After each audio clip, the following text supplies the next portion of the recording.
Welcome to Ascended Masters at Work Radio with your host, Shirlene Reeves, the world's business success coach and author of Selling Through Your Heart, empowering you to build relationships for financial freedom, where we focus on taking the right step-by-step actions towards generating a consistent business income. Listen in as Shirlene empowers small business owners and her $1 million business blueprint. On Ascended Masters at Work Radio, you'll discover the secrets to building an effective income-generating business. Find the answers for selling your programs and products without rejection. Get the solutions for building a strong financial foundation. Coaching with Shirlene Reeves and her guests. How to develop integrated programs so compelling that your clients can't resist saying yes. Now, let's welcome your host, business success coach Shirlene Reeves.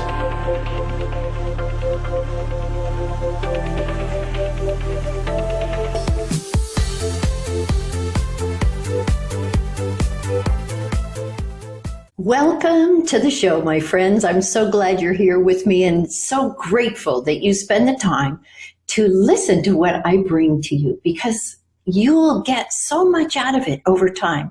Every one of these guests is stellar in their field of business. And that's why it's so much fun for me to interview them. And it's so much fun for you to learn and change your business, your life, your finances, and particularly your sales. Let's talk a little bit about speaking and getting your mission out there. What is it that you want to share with everybody in the world? I know that you have a message that's so important. And many people, many entrepreneurs come to me and say, I want to do a TED Talk. Have you done a TED Talk? I want to find out how to go about doing that. Or I want to know how to put a speech together. I can't quite figure out how to put the best speech together, and I seem to get all tangled up in my words. Or another thing they tell me is, I'm just scared to death. I don't know if I can do a speech. I don't know if I could stand on a stage. I don't know if I can do it at all. I'm absolutely terrified. And let me tell you, I was in that space in my life. I used to be extremely shy. Can you believe that? I was so shy and I never knew what to say in front of a group. Have you ever had that experience? I would just turn inside out. And then one day, this cowboy, and I mean really a cowboy, he was an older guy, he came up to me and he said, you know, I think you have a huge mission and I think you should begin to share it. And I thought, how does this guy even know me? He came out of nowhere and he says, I have a huge mission.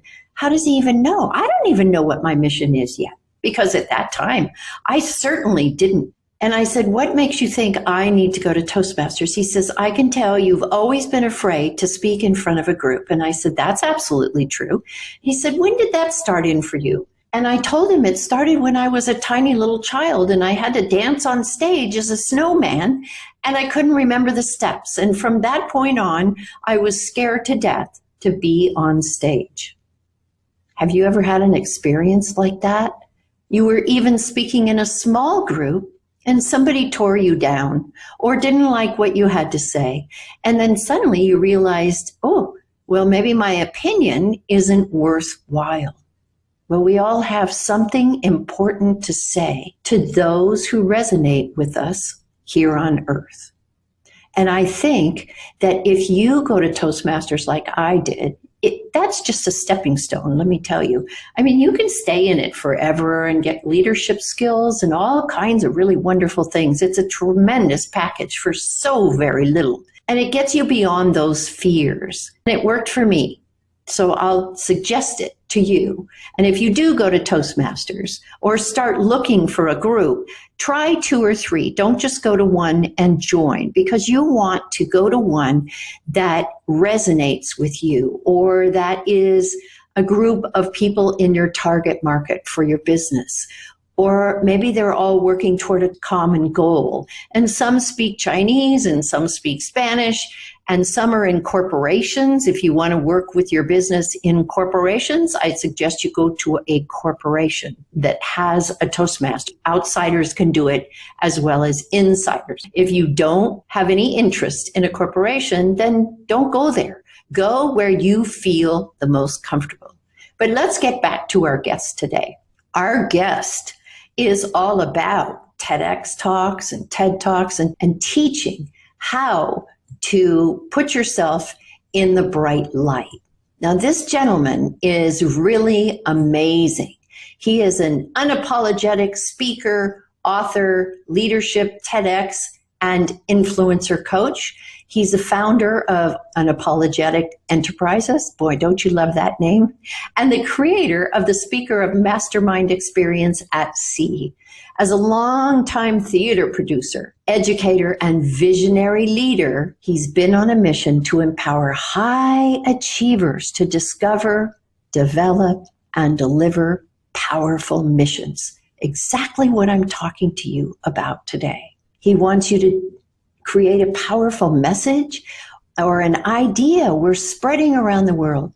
His philanthropic endeavor, Project UNX, dares to tackle bullying and build confidence and self-esteem while funding dream projects for high school performing arts students and teachers. This gentleman provides an unapologetic approach that has made him the go-to creative expert for on-purpose executives, entrepreneurs, and visionaries who want to become unstoppable global leaders. So let's welcome David Giorgio to the show. David, I am so excited to have you on the show because you have so much phenomenal information to share. Hello, I'm so thrilled to be here with you, Shirlene. Thanks so much for the invite. Oh, you are certainly welcome. It's my pleasure. You are so good with speakers and getting them out there. What do you find is the biggest challenge that you have with those who do want to start speaking? Oh, that's a great question. The biggest challenge, I was having a conversation about this earlier today, actually. People don't understand that if you want to actually speak, you have to speak. And the interesting part is to shift the mentality from this whole idea of public speaking to it's just speaking. You are being intentional as a speaker, and you've arrived into this world as a speaker. And now when you've decided, okay, I want to speak from a stage or I have a message that I want to share, it's just getting intentional about what you're saying and starting to package your thoughts in a way so that people respond and react the way that you want them to, or so that you're delivering your vision to the world in a very specific way. So I think the thing that really stops people is that they don't realize that becoming a speaker isn't about sitting at your computer and trying to figure out what your keynote is going to look like, or sitting and writing it out. Speaking is about going out there and speaking. And you know what? Just like anything else in this world, it might not be so great when you start. And that's okay. But the more you start speaking, and even if you're speaking one-on-one, but in your mind, you're like, okay, I'm going to be intentional with what I'm saying here and delivering an idea and a message. Excuse me. As you start speaking, things start to formulate and you start to realize how to deliver a message in a way that is very compelling. You pay attention to how people respond and react to you, and you start to repeat things that work, and you get more confidence. And so really, like I said, the biggest thing that people don't do is they don't just go out and put themselves out there and just speak to networking events, small groups, host a little event in your own home, even have some friends over and say, hey, I want to present something for 10, 15, 20 minutes even. That's a really good idea, inviting people to your home, because if you're trying it on, I love to talk to people about trying it on. Don't worry about making mistakes, but particularly if you invite people to your home and they happen to be your friends, then they'll give you some really positive feedback. Isn't that right? Absolutely. Now, here's the one warning that I give all speakers, and especially when it's people who are closer to you, family and close friends. Mm-hmm. Be careful what you ask for. Feedback, when you ask people for feedback just like that, can be dangerous because everybody has an opinion. And oftentimes that opinion is not expert on speaking. However, if you ask people, look, I'm working on becoming a speaker and I want to be more intentional and I want to start sharing this message out there, here's what I want you to tell me after I'm done. What did you understand? What didn't you understand? Or where did I lose you? And what would you love more of? And then what you're doing is giving your audience an opportunity to give feedback like, oh, I didn't get this part in your story or information. Could you explain a little bit more of that? Which gives you information that maybe you need to add a little more. Or they'll say, oh, I love the part where you shared this story. I want to know more of the story. There you go. You got information about like, okay, I need to expand on that area, right? So it's very specific feedback rather than I didn't get it, or I didn't really understand, or I didn't like that, or I think you should like turn this way when you're speaking. All of that starts to get very subjective, right? But you want to be very clear with the kind of feedback that you're eliciting from your audiences. So it would almost be good to print out a little paper that you hand to them that asks those questions. Yes, absolutely. Just be very intentional with the kind of feedback that you want, and reserve your expert feedback about the actual art and business of speaking for those who are experts on those topics. So David, what do you think is the best formula for putting your speech together? Because I've watched a lot of TEDx and you know, some of it is so boring. Thank you. Testify. So how do you get beyond that boring stage? It's so funny because even on the website for TED itself, they warn against speaker coaches and people who are trying to sell a formula for what a great talk is. And on the website it says a great talk has a great beginning, a great middle, and a great end. And, you know, it seems almost trite to say that, but if you can commit to, so my background is in theater and performance, and I really like the 3-act structure. Now, there's ways to expand on that, but if you basically think, okay, I need a beginning, which has to be compelling and hook the audience in, a middle, which is sort of the bulk of your information or the content or whatever it is that you're sharing, and then your ending, again, has to be as compelling, if not more compelling, than your opening to really end on a high note. And when you just have a simple structure and you don't get lost in the weeds of all the content and all the ideas that you want to share, it makes it much more linear for the audience to follow. The other secret that I've discovered with making a talk not boring is, and especially if we're talking with a TED style, TED-worthy talk, you want to share one idea.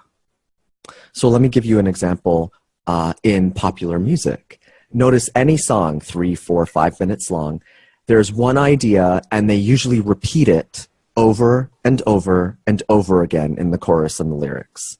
I always like to joke, you know, Beyonce is like approaching billionaire-esque status because she says a couple of things over and over and over again, and that really is the key. So what happens is speakers try to pack too much information into 10 minutes, 15 minutes, into 90 minutes, God help us.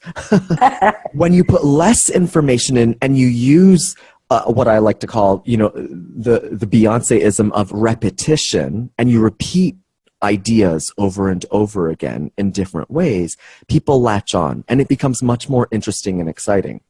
Also, if you speak in a way that enrolls your audience, so instead of telling your audience everything, nobody likes a know-it-all, right? We all know that person who shows up to the dinner party and is the book of knowledge. We all know that person, right? And it's a turnoff.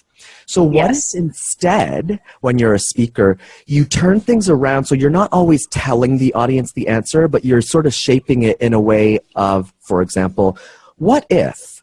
Is it possible that if you tried it this way, do you believe? Do you see what I mean? Like it opens it up. So now the audience is sitting there considering for themselves, oh yeah, maybe if I did that, it would work, right? So it becomes more interactive for the audience. And that's a very, very easy way to make it less boring, unboring, if we use my branding. Yes, I love that. You know, what if, and I wonder if, is that a good one too? Absolutely. Yeah. Okay. Yeah. And even, so here's the thing. I always say, be careful with how much you say the word I. Now, if you say the word I, can you also spin it around? So you could say, I wonder if, and you have your moment, and then you say, do you think that maybe if you did this, or you thought of life this way, if ... You see, so now we witness you having a moment, and then you throw it back to the audience, and you ask them. So we're playing together in the sandbox. I like that. I like that a lot. Now, in Toastmasters, we say, tell them what you're going to tell them, and tell them what you told them. Do you agree with that? I do, actually. I think the danger is that it becomes didactic. So you absolutely, in as few words as possible, right off the top or soon into your talk, you want to set up the audience for what's about to happen. Because otherwise, you know, they're going to click somewhere else if it's a video, or they're going to pick up their phone and start, you know, checking out their social media. So we need to, up front, we need to know what the point is. Why should I listen to you? What are you going to share that is so exciting, right? And then again, tell them what you've told them. It comes back into line with, you know, this Beyonce thing. Repetition is so important. People need to hear things over and over and over again and again in order to get it. And so you just need to repeat yourself over and over again. It works. It's worked since the beginning of time. Yeah, and one of my favorite phrases is, I don't know where they're going. I can't figure out where we're going or why we're going there. Now, what are the little tips you can give us to overcome those two questions? So you're saying when someone gives that feedback, like, I don't really get it. Like, where are you taking me with this talk, for example? Yes. So again, the best way to do this is to reverse engineer your talk. A lot of people, unfortunately, start with, oh, I want to speak, I want to share this idea, and I want this, and I want that, and whatever it is, right? Well, what does the audience want? And what are they going to get? And you just have to think, what is the one thing, what is the gift I want to give to my audience? Start there. Now, as you write your talk, anything that does not serve that gift, if it's extra wrapping, an extra bow, extra whatever, cut it. Because you want to make it as linear as possible to take them right there. So in one of the talks that I like to give, it's a talk that I call Delivering Vision. I share a number of stories in my Act 1 before I go into an experiment which involves the audience in the Act 2. And in the Act 3, I really bring it home and I reiterate everything I've said in Act 1 and 2. Now, the stories that I share, they're all little vignettes. Each one takes a minute or less to share. And they set up different aspects of the point, which is you should stop trying to deliver value to the world because you're already valuable. And in fact, if we look at all the modern visionaries and visionaries of history, their vision made them who they are and made us want to follow them, and their vision is valuable. So by sharing a bunch of stories that illustrate that idea in a different way, what you do is two things. The audience sits there and starts to think, ooh, where are they going? But they're all connected, you see. It's exciting. It's like a movie, right? You cut from one scene to the next scene to the next scene. You're not quite sure where it's going, but you're like, okay, I get it. It's all connected. And then in the end, you wrap it all back together by sharing again, talking about all those little stories that you wrap it all back together, if that makes sense. You talk about all those things again in short little sound bites, right? To say, this is why I said this. This is why I said this. This is why. So I'll give you a very concrete example. One of the first stories that I open with in that talk is when I was in kindergarten, I stood up on a chair and I organized. The girls were all fighting over me. And I said, okay, Andrea, you're going to be Monday, and Ezra, you're going to be Tuesday, and Sonia, you're going to be on Wednesday and Thursday. And people are like, well, that's a really random story. The point is, and I talk about that, is when you become a speaker and you unleash your message on the world, and whether you stand on a chair or you stand up in front of everybody, you realize that you are a leader and you potential to lead others. And so it wraps back around and it makes sense. Right. Wow, that's awesome. I love that. All right, so we're going to take a break for just a moment, and then we're going to come back with David Giorgio and talk about, should we memorize our whole speech, or can we do it impromptu? Be right back. Hi, this is your coach, Shirlene Reeves, and I'm just kind of wondering, are you tired of spinning your wheels at networking groups? I mean, I know you love them, but how much money are you making for the money that you're spending? Do you want to boost your sales and get out of your own backyard? Perhaps you'd like to generate a larger income and create a massive impact in the world. If you're concerned about market competition or meeting sales quotas or overcoming the anxiety of building a business that generates an income, then the knowledge and information in my new book, Selling Through Your Heart, will help you take your business to the next level so you can achieve all that you desire. In the pages in Selling Through Your Heart, I give you my tips and strategies and sales ideas that I've utilized for 28 years. Every one of them has been tried and tested. Wouldn't you love to know those secrets? Well, you can get them all in my new book, Selling Through Your Heart. Go to sellingthroughyourheart.com and you order your book today.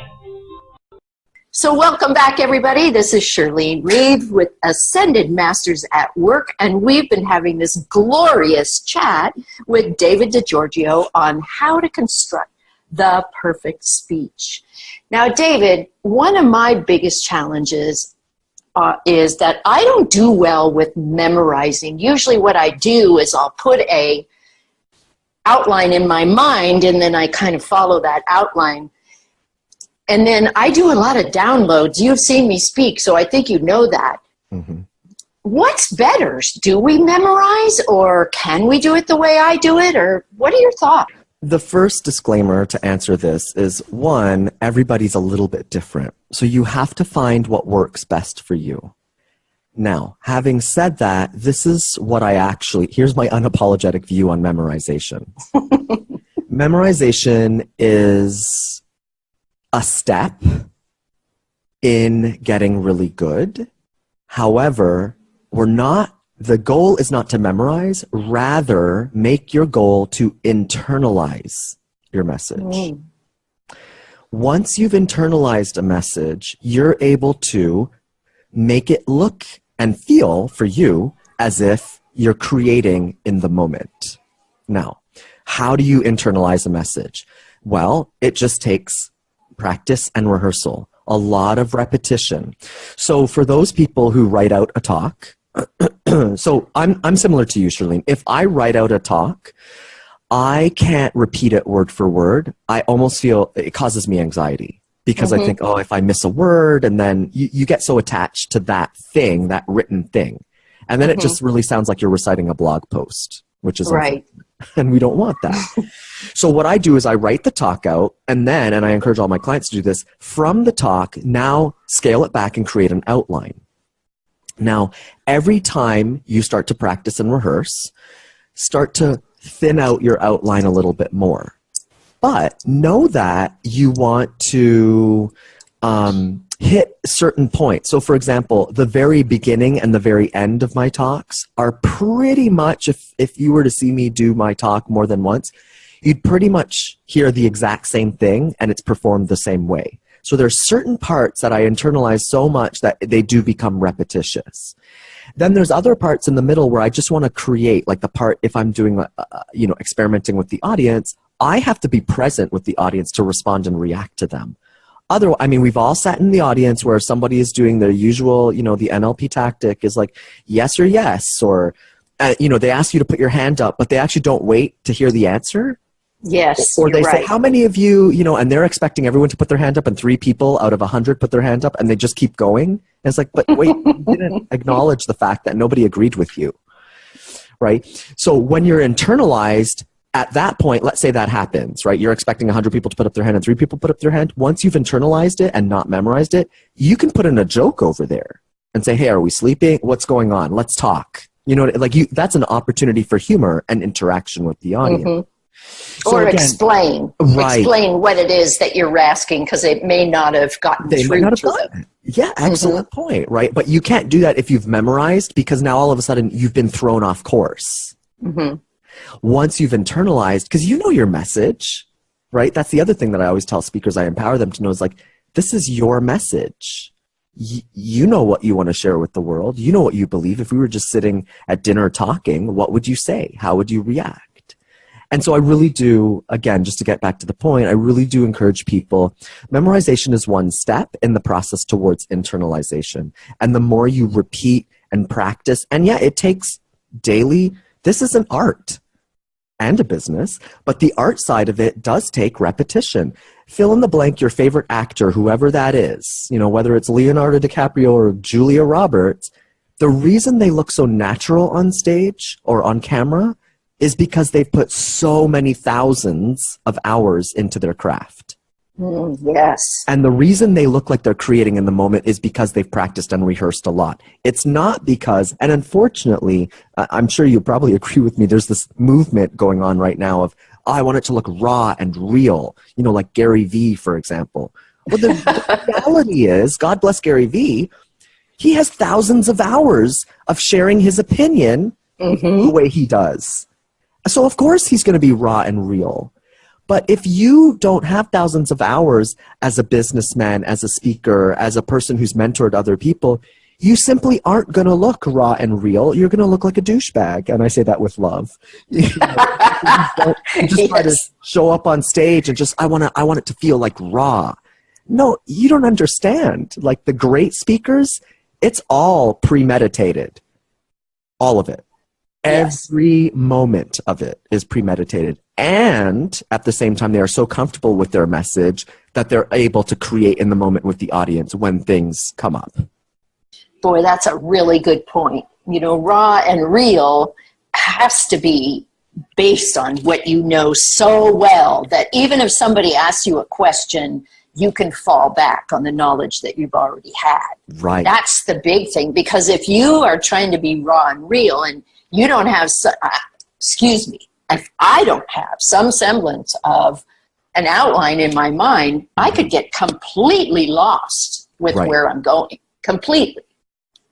Yeah, and the other thing is I think it's important to remember, please make sure that you're speaking on what you love and what you're an expert in. You have to.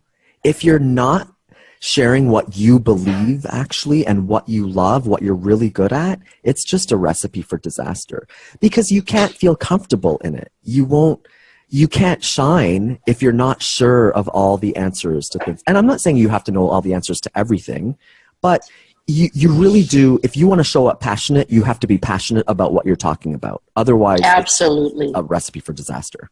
Yep. Absolutely. Oh, I love that. You have to be passionate because you really do. It actually comes through. It shines through.